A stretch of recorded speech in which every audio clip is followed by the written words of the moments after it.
Once again, welcome my dear students. Today we are going to learn about empowerment of women and other weaker sections part 2. So, let us see.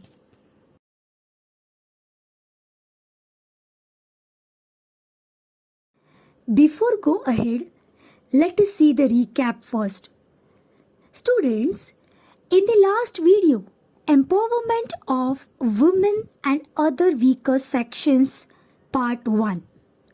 We saw the women's power after independence in our India through the Chipko movement and anti-liquor movement. We also saw that the program of United Nations for getting equal position to women with men, and what was the role of our India for giving equal position to women with men. So, students, rest of the part of this lesson now we are going to learn in this video. So, let us start. In this video, we are going to learn about the following points. First one is laws for women. Second point is reservation for women. Third point is empowerment of other weaker sections like scheduled caste, scheduled tribes, nomadic tribes, minorities, etc. Let us start with the point laws for women. See students, for giving the equal right to women with man and for the development of women, the government of India made the different laws.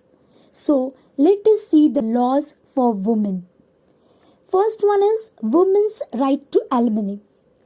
The law enacted in 1952 recognizes women's right to alimony, and it means their share in the father's property. Her right to Stridhan was recognized. Now the second one is right or act for polygamy. Polygamy means more than one marriage. Polygamy was made illegal and women just like men got their right to sue for divorce. It was a law that took one step forward concerning women's issues over the following decades. The Dowry Prohibition Act. Next one is the Dowry Prohibition Act of 1961 made both giving and taking of dowry a cognizable criminal offence. Cognizable means knowable. For taking and giving dowry, it's knowable for criminal offence. This dismantled the dowry tradition by its roots and further encouraged the social movement. The law alleviated means reduce the distress to women caused by the undesirable tradition of dowry. Now the next one is Maternity Benefit Act. The Maternity Benefit Act, which gave women the right to get leave from work at the time of childbirth and also came into the force in 1961. So these all about the laws for women. Now the next one is awareness against the dowry tradition. See students, even after the enactment of anti-dowry law, incidents like women burns to death as sari pallu catches fire while cooking, then women slips into the well while washing clothes, drones and diets continue to be reported. Investigations still revealed dowry to be the most frequent cause of such deaths. The role of police, the administration and judiciary were highlighted. This created a greater awareness. And as a result, the Dowry Prohibition Act came into force in the year 1984. But students, do you know that?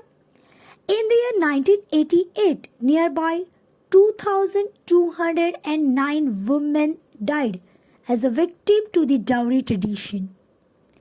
In the year 1990, the number of dowry deaths was nearby 4,835, and in the year 1993, it was nearby 5,377.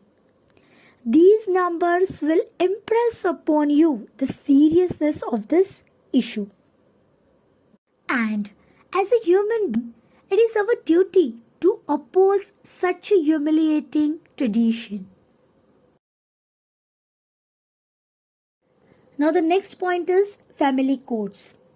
Family courts were established in the year 1984 to resolve the conflicts arising out of the differences within marriage, domestic problems, as well as the issues like alimony, single parenthood, separation, care of children, and ownership, which are all related to the family situation. Now, these family courts give priority to the mutual understanding at first over the witnesses, beside that the evidence, and counselors over lawyers. Then emphasis is on resolving issue quickly but justly. Now, trial involving alimony. Alimony means what? A fixed amount paid to a married woman for her upkeep by the husband who has divorced her. It's called the alimony. In the case of Muhammad Ahmad Khan versus Shahabano Begum, the Supreme Court gave the verdict means judgment. Supreme Court gave the judgment that Shahabano Begum had the right to alimony. However, the religious organizations, they protested vociferously, means argue against the verdict. And finally, as a result, the Muslim Women's Act, means protection of rights on divorce, was passed by the Indian Parliament.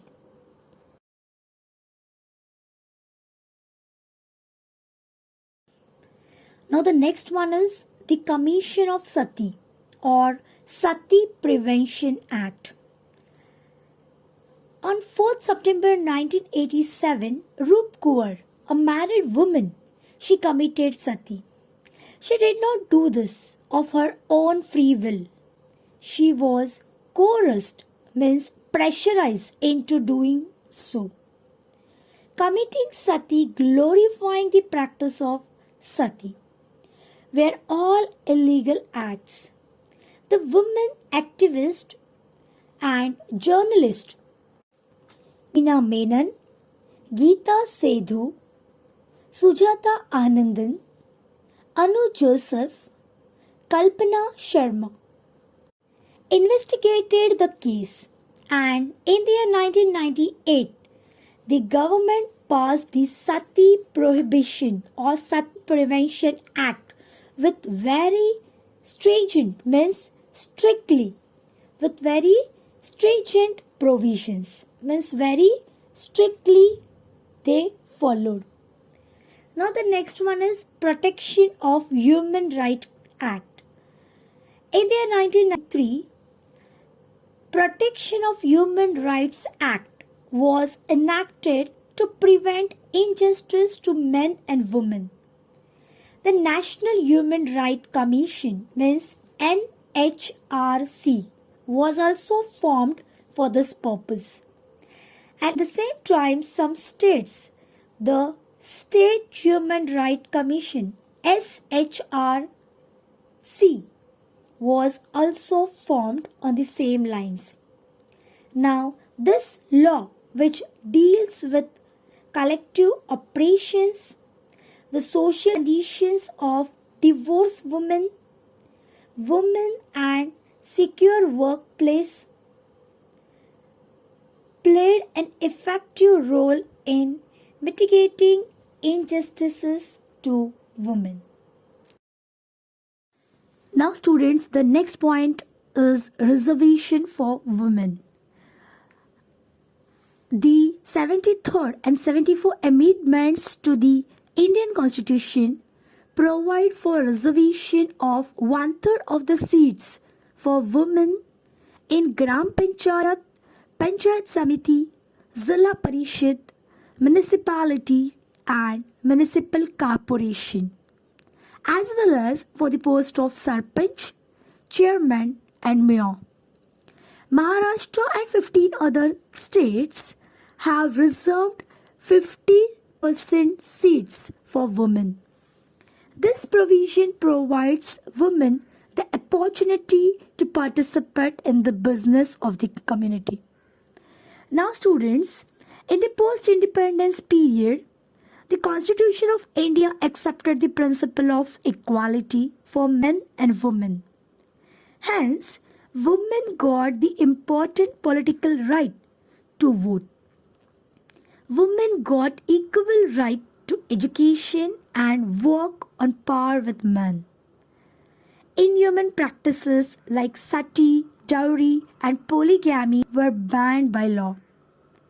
Women's right to sue for divorce was recognized. They got a lawful share in property.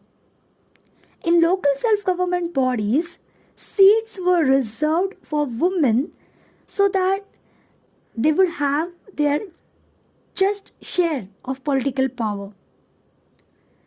We see today that due to these provisions, women have begun to get education and to earn. And also, due to the ideas of women's liberation, women are developing a sense of self.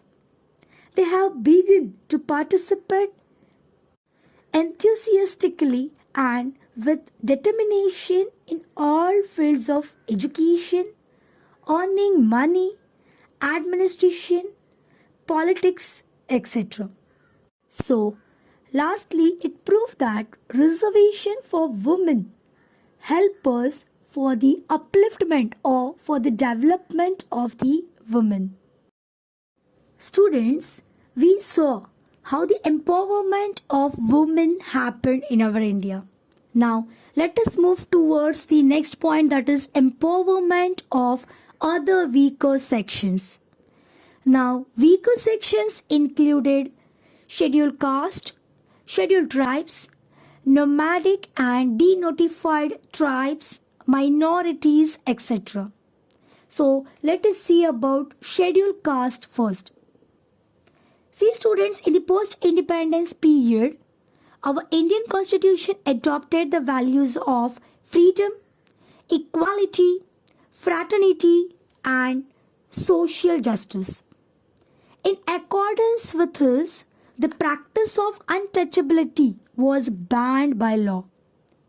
Untouchability was removed by the 17th paragraph of the Constitution, and now this class was included in the scheduled caste.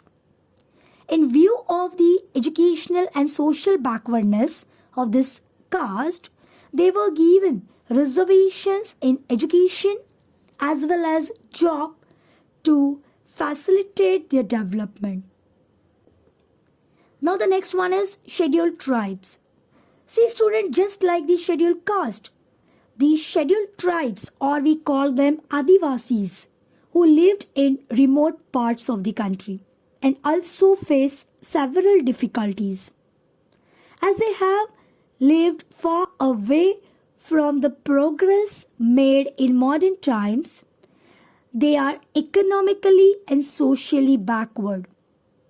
Even though their conditions have seen some improvement in recent times, they do not have any means of livelihood other than agriculture and forest produce. Modern farming implements have not yet reached them. Hence, their income from agriculture is very low or very small. Besides, their fields are on hillside and not fertile. They are malnourished due to insufficient and poor quality of diet. Students, the Adivasis in remote areas find it difficult to get medical attention in the time. For all these reasons, there is a need to give special protection to the Adivasis. And that's why in the Indian Constitution, Adivasis have been enumerated as scheduled tribes. They are getting given representation in law boards, education, government services, etc. Now students, the next one is nomadic and denotified tribes. What is meant by nomadic? A caste and the tribes that move from one place to other place for a livelihood. They are included under the nomadic tribes. They live by rearing animals and engaging in some other occupations. Now, during the time of British, the British had declared some of them as a criminal tribes. In the law of 1871 to curb crimes, some of the main groups were mentioned as criminal tribes and their occupations and movements were banned. Now, this unjust law was repealed in the post-independence period and the curbs on these tribes were lifted. They were included now under the denotified tribes. Special efforts are made by the government for the purpose of their social and economic development. Now, these tribes have been given representation in educational institutions and the government sectors. Now, the last one is minorities. What is meant by minorities? Any society or a group of people of a particular religion, language or race who are few in number are termed a minority. As there are various religions, sects and languages in our India, we see a great cultural diversity. There is variation in cultural traditions too. In order to preserve their cultural traditions and develop their own language, our Indian Constitution gives the citizens certain educational and cultural rights. Now, minorities have the right to protect and conserve their language, culture and traditions. For this purpose, they have the right to set up separate educational institutions. The government implements various schemes for their progress. So students, like that we saw about the empowerment of other weaker sections in our India. Let us move to the exercise. Question number 1, explain the concept. First one is alimony. The answer includes the following point. First one is a fixed amount paid to a married woman for her upkeep by the husband who has divorced her is called alimony. Second one is the law enacted in 1952 recognized women's right to alimony and their share in the father's property. Her right to Stridhin was recognized. Now the second one is explain the following statements with reason. The practice of untouchability was banned by law. And the answer includes the point. First one is In the post-independence period, our constitution adopted the values of freedom, equality, fraternity, and social justice. Second point is, in accordance with this, the practice of untouchability was banned by law. And third and the last point is, untouchability was removed by the 17th paragraph of the Indian Constitution, and this class was included in the scheduled caste. Thank you, students.